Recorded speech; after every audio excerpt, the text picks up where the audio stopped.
Guys, Mitsubishi's on the brink of collapse. What are we gonna do? What about the Renault-Nissan Mitsubishi alliance? Oh God, what are Nissan gonna do? Are they gonna merge with Honda and abandon Mitsubishi? Are they gonna sell off all their stake in Mitsubishi?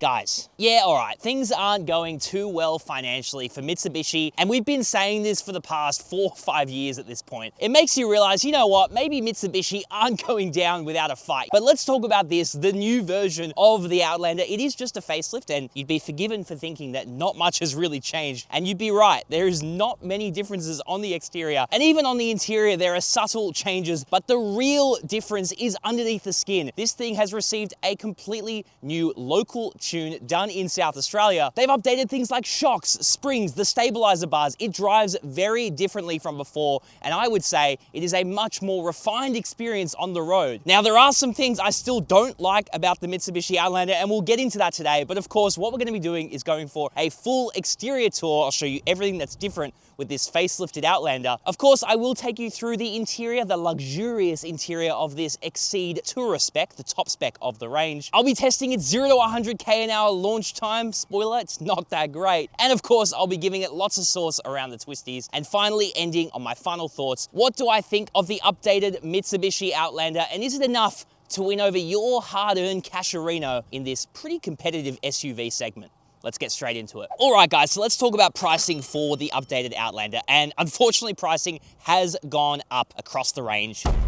God damn it, Mitsubishi. How dare you try to make money and save your business? So the range now kicks off with the ES 5-seater 2-wheel drive variant, which does come in at $39,990 before on-road costs. There are 5 different trim levels in total with different options for front-wheel drive and all-wheel drive. So if you step up from the ES, you have the LS and Aspire grades, which are available in both front-wheel drive and all-wheel drive, and they come in 7-seat versions only. Then you step up to the Exceed, and then this, the Exceed Tourer, the top of the line version, which is only available in all-wheel drive and in 5-seat variety. So no 7-seat version available for this Exceed Tourer, but it does come in at $57,990 before on-road costs. So yeah, up by about $2,800 over the pre-update version. And speaking of updates, let's have a look at what they've changed on the front, because you'd be kind of hard pressed to tell what they've changed. You still get these chrome inserts here. The main difference with the grille is you get this new grille insert here and a slightly revised bumper down the bottom. It is a bit like playing Spot the Difference. You still get your Mitsubishi badge displayed proudly there with your radar for your adaptive cruise control. You get your front-facing camera, and you get a couple of extra cameras up the top there. In fact, this thing does have a really good 360 camera system. Coming back a second to the headlights, you get these slim daytime running lights here with these super bright LED headlights down there. And we also get this new Moonstone gray color, which actually looks pretty good in my opinion. But apart from that, it's still a Mitsubishi Outlander from the front. People won't have any difficulty recognizing what this car is, but let's check out the side. Alrighty guys, coming to the side now, and you'll see in terms of proportions, nothing has changed, but what has changed are these 20-inch alloy wheels, which you do get here on this Exceed Tourer spec. You get this new 6-spoke design here, and thankfully they've updated the tires to Bridgestone Alenza. I wasn't a big fan of the Bridgestone Ecopia on the pre-facelift version. You know, Matt and I had a bit of history with them. Oh, come on. Just stop it. It's still wheel spinning.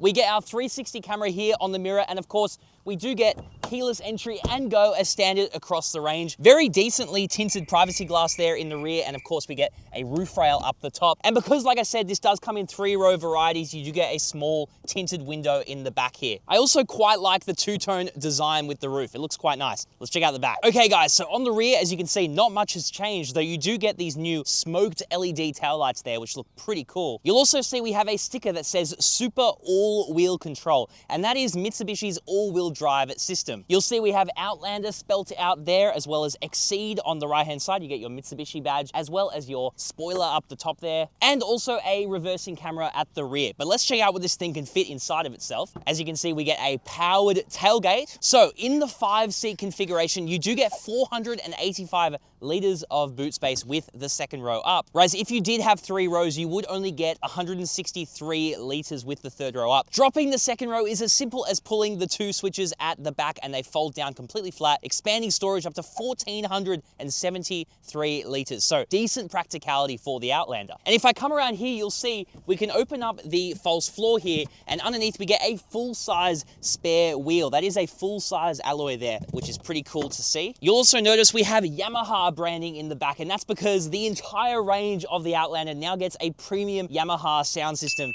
And I'll talk more about it on the interior, but that is a seriously nice sound system. You will also find a 12-volt socky-wocky in the boot, as well as a small storage compartment on the side. But let's check out the interior. Alrighty guys, coming to the interior now of the facelifted Outlander. What have they changed? Well, a few things, and in fact, it's a few things that actually make a difference to the everyday livability. So, starting with tech, we do now get a larger 12.3-inch infotainment screen as standard across the range. It is running a fairly old-looking interface, but no complaints from me. It's pretty minimal, very simple, very intuitive, and we do get wireless Apple CarPlay and Android Auto now wireless as well, which is good to see. They have also slightly rejigged this center console area. They've made the cup holders easier to reach, and they've also extended out this center armrest, which is now a little bit longer and a bit easier to rest your arm on. They've also changed this wireless charger here. Now it has a grippy texture so your phone doesn't go flying everywhere. They've also replaced the USB-A ports with USB-C ports. You also get a 12-volt socky-wocky there, and another USB-C port in the center console, which also has a decent amount of storage. We do now also get a digital rear view mirror, which is actually very clear. It's a very high quality camera back there,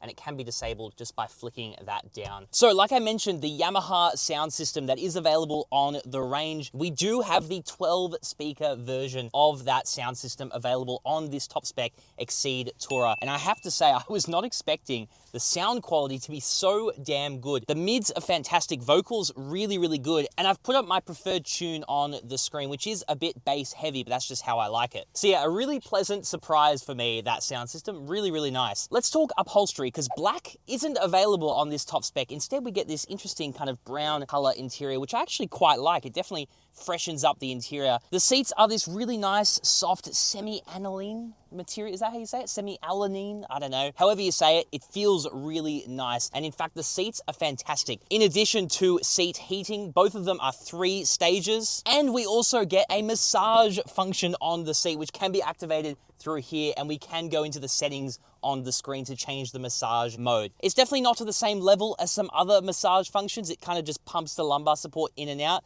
but it's good to see nonetheless. We also have our heated steering wheel control here, which, by the way, this steering wheel is a bit of a chunky boy. It is unchanged, and you do get these physical multimedia controls, and you can also control your 12.3-inch digital cockpit up in front of the driver, which is customizable enough. You have a couple of different views, and you can see plenty of information, as well as set a quick display on the left side of the screen. On the right side, we also have our controls for adaptive cruise control. It is a one-touch activation. Coming back to the center console, we have our shifter, which is a nice shift-by-wire unit there. We also have our rotary drive mode selector here. So we have normal, eco, and I can go to tarmac, gravel mode, snow, as well as mud. And those extra terrain modes are only available on the Super All-Wheel Drive Select. In terms of storage, you don't get the largest glove box, which is not the end of the world. Door bins, which can fit a decent sized water bottle. Up here, we get some soft touch materials all the way along the dash. You do get mostly nice soft materials here on the door with this quilted feeling material for the armrest as well. One thing that we also get is a massive glass panoramic roof. It definitely doesn't extend back as far as some other ones I've seen, but you can also open this thing pretty dang wide. Up in front of the driver, we do have our driver monitoring system, and I have to say, it's only come on a couple of times, which is definitely good. So yeah, overall, I would say they have actually made meaningful updates to the interior that have genuinely improved it. But let's check out the back seats. Alrighty, back seats now of the Outlander. This is a pretty nice place to be. So this is a stadium style seating arrangement. That's because I sit higher up than the front seat. My thigh angle is pretty decent, and I actually get plenty of legroom and toe room, and also headroom as well because of this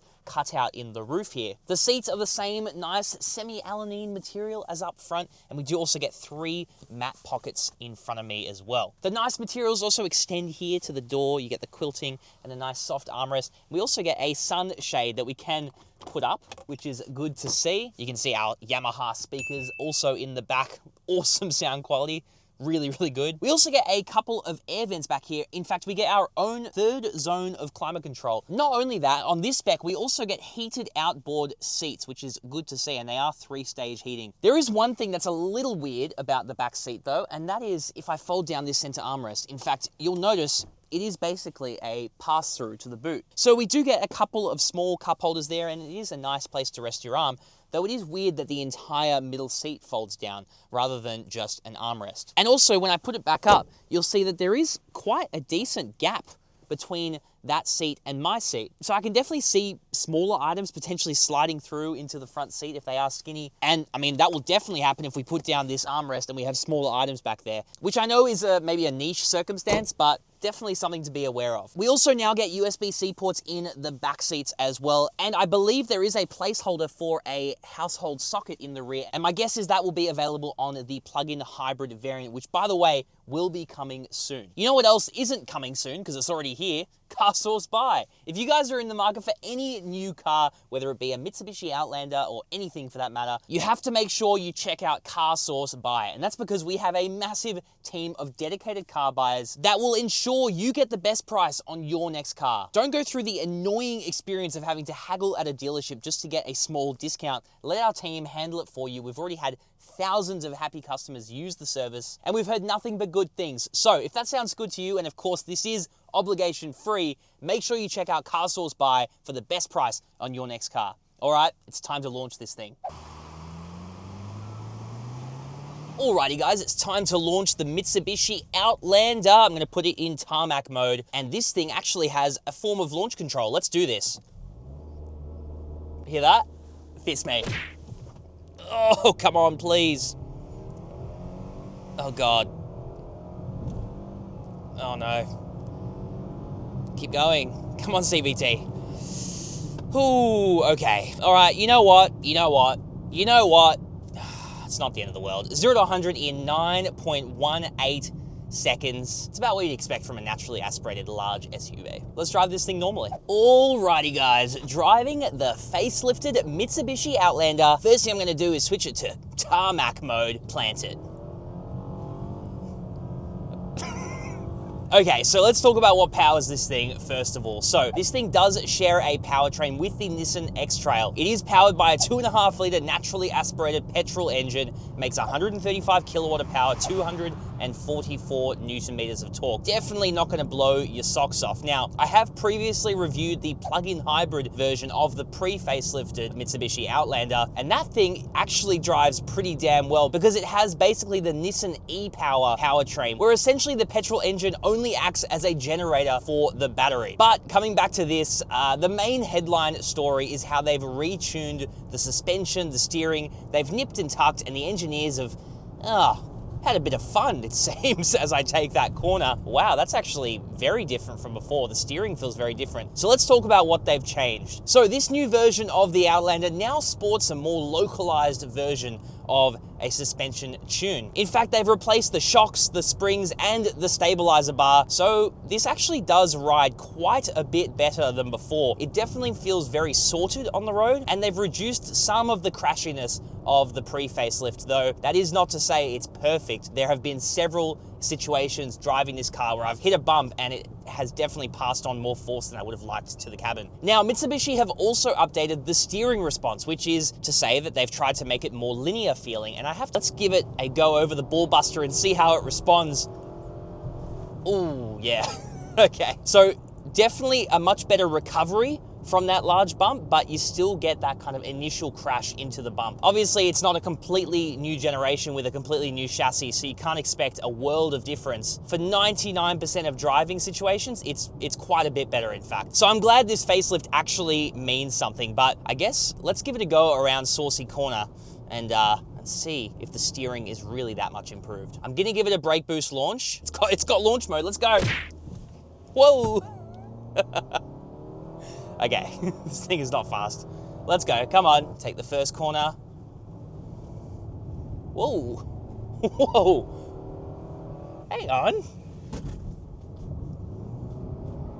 Oh yeah, a bit of squeal there. Okay, I have a theory as to why that did so much better than before, and I think it's due to these new Bridgestone Alenza tires, much better rubber than before. That was actually quite impressive. Now, before I go into my final thoughts, I will talk about a couple things I'm not the biggest fan of, and that is essentially the powertrain. So you still get the same CVT transmission, which just feels a little bit wishy-washy. It's not my favorite transmission. It can be quite loud, and while they have insulated the CVT to make it supposedly less loud, it is still quite loud. So like I said, it's not a complete revolution of the Outlander. They have nipped and tucked, and it's definitely better, though it's not gonna completely erase all the issues of the platform. Another thing that's pretty good is the adaptive cruise control and lane centering. It does a pretty good job at holding you in the center of the lane, though I will say that the lane departure warning, it sometimes, and I will admit it is rare, but it will sometimes just assume you're leaving the lane when you're not and vibrate the steering wheel quite violently. One more thing is, let's talk about fuel economy. So right now I'm sitting at about 10.3 liters per 100 kilometers, and I have really been seeing around the 10s for fuel economy for this thing. So it's definitely not the most frugal 4-cylinder powertrain, but you have to remember this is a large-ish SUV. So yeah, I have to say I'm pretty impressed by a couple of the updates. You can definitely tell they've dialed in some of the things about the steering and suspension without obviously completely re-engineering the car from the ground up. But I think it's time to get into my final thoughts. Alrighty guys, so if you would have told me about 3 days ago that I would be genuinely enjoying my time driving around in the Mitsubishi Outlander, I would have said that's a pretty unlikely story. But I have to say, I have enjoyed my time with this car more than expected. I will say it definitely drives better than before, but the main problem with the Outlander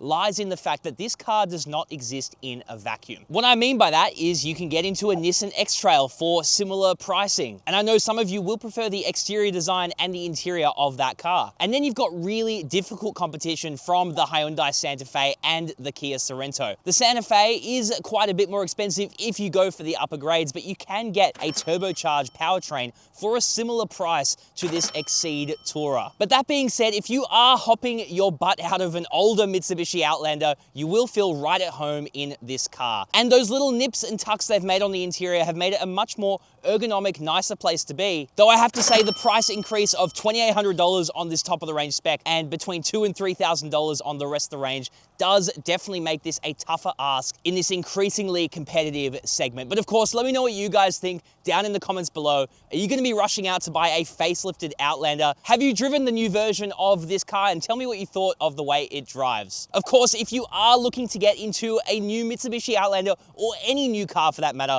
make sure you go to carsauce.com/buy. Our dedicated team of professional car buyers will ensure you get the best price on your next car. And of course, if you haven't, and I basically never asked for this, hit the subscribe button because we've got some cool car reviews coming out very soon. All right, guys, ciao for now.